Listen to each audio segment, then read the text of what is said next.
And this is what the bracket looks like. Senegal beating Egypt, Morocco beating Nigeria on penalties. And so, on January the 18th, on Sunday, it will be Senegal and Morocco for the Africa Cup of Nations from 2 p.m. Eastern Time. What a game it will be. And live from the site of the second semifinal between Nigeria and Morocco is Mimi Fawaz, who's been our AFCON correspondent throughout the tournament. Mimi, thank you so much for joining us. You just take us through what the scene was like at the stadium as the host nation progresses? Yeah, I mean, Chris, let me just tell you, I said it before and I say it again. Morocco, the fans were the 12th man in the stadium. The noise was so loud. Each time that Nigeria had the ball, they were jeering. So you do wonder, was it a little bit of nerves from the Nigeria team?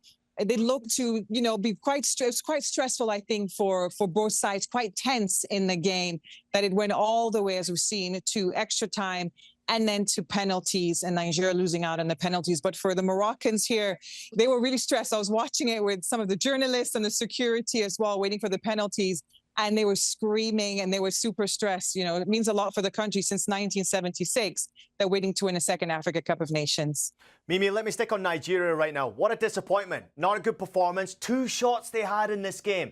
This is one of the biggest occasions of your playing lives, and you put 2 shots in a whole game. What went wrong for them tactically in this matchup? So it looks to me like Walid Regragui, he put a lot of men, for example, around Ademola Lookman and around Victor Osimhen. They were silent in this game. They themselves, of course, Osimhen as well, had a few chances that he just couldn't do. They were pressing Nigeria a lot. So Nigeria seemed to be under a lot of pressure. They were winning the duels. But I have to say, Nigeria missed Wilfred Ndidi in the center of the park. He didn't play, suspended. So you could see they really struggled over there. The battle of the midfield, and Nigeria just couldn't get it together. They couldn't get those passes. Morocco were able to break their passes. Nigeria were making mistakes as well in their passes. So I think that Walid Regragui's plan seemed to have worked in this game. And you see the statistics there, just 0.05 expected goals there for Nigeria, nowhere near good enough. But from a Morocco point of view, this has been an incredible period in their footballing history. Getting to a World Cup semifinal a few years ago, doing incredibly well at the Olympic Games as well. This is a nation on the rise. What would a victory at the Africa Cup of Nations mean for Morocco as a reward for everything they put into their footballing project? Chris, it's huge. Morocco are not doing so. We cannot say that their success is due to luck. It's due to the fact that they've put proper structures in place, proper plans in place, from the youth competition right through to the senior teams. They're winning so many tournaments in the youth competitions. It's a country that are really investing in football in the country. They're really investing as well in their infrastructure. It would mean a lot for the country. As I said, they've had success with the youth teams, but the country wants to see the national team, the senior national team, winning something. The last time that they won it was in 1976, as you said. So there's huge pressure on the players, huge pressure on Walid Regragui. He himself spoke ahead of the game in the press conference when a journalist asked him, well, you made it through to the semifinals, the first African country in the World Cup in Qatar, so you should be bulletproof to criticism. And he thanked the journalist for asking him that question. He was like, you would think so, but he hasn't had that. There was a lot of pressure on him and criticism on him throughout the group stages. So for Moroccans, it was just a win that they wanted. Anything short of that is just not good enough. Mimi, we turn our attention to Senegal against Egypt. Now Morocco have to face Senegal, who I think it's 17 games now unbeaten, excluding penalty kicks across AFCON games, which is quite the achievement. Sadio Mane getting the winning goal, the 120th goal of this competition, which is the most ever. It's been a brilliant tournament, but Senegal are one unbelievable team. What did you recognise from this game? What was your thoughts on the overall approach from this game, and maybe a little disappointment from Egypt? For Egypt are known for being very defensive. And I think that was the same thing in this competition, in this match with Senegal. They were really defensive in this. So we saw Senegal putting a bit of pressure on them. They were happy to sit back. And then Sadio Mane had that bullet strike that from outside the box that just, in the last few minutes of the game sealed it for them. So Senegal are a team that one of the favorites coming into this competition that are really well balanced. Everybody has said that. They're one of the most balanced teams here when it comes to offense and defense. So it wasn't surprised to see them really putting that on display. Yes, it was a bit tight, I would say, but it was a bad game plan from Egypt, being very defensive, just sitting back. And Sadio Mane is the man 3 times now where he scores the winner. We saw them in 2021. I was there in Cameroon when he scored the winning penalty against Egypt, as well in the World Cup qualifiers ahead of the 2022 World Cup. And here we see him again against Egypt. He is Egypt's nightmare. He is Mohammed Salah's nightmare 3 times now. And I don't think it's something they'll be forgetting.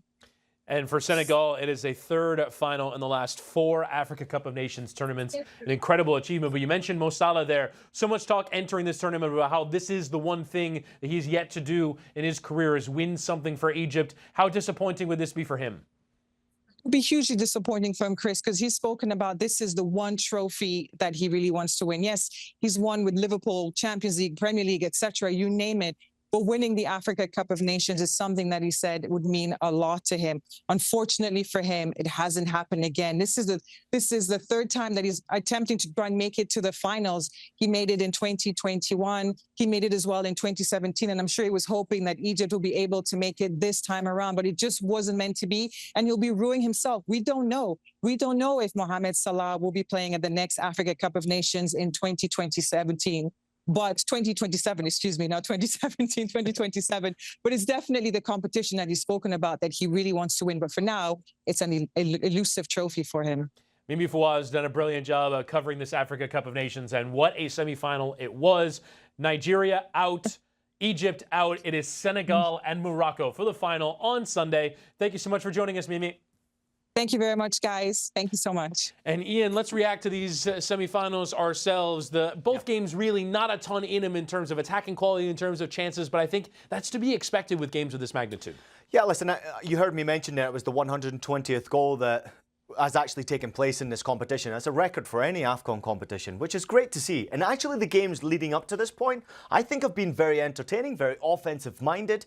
But I think that there was more of the mentality and tactical approach that teams just simply didn't want to lose that semi-final. I understand that. I can imagine there's an enormous amount of pressure from every single nation to have success at this competition. What that would do for your name in the history books, what that would do for your nation as far as development goes, but also for money, finances. I mean, it's a lot of pressure on these players and a lot of pressure on the coaches to get it right.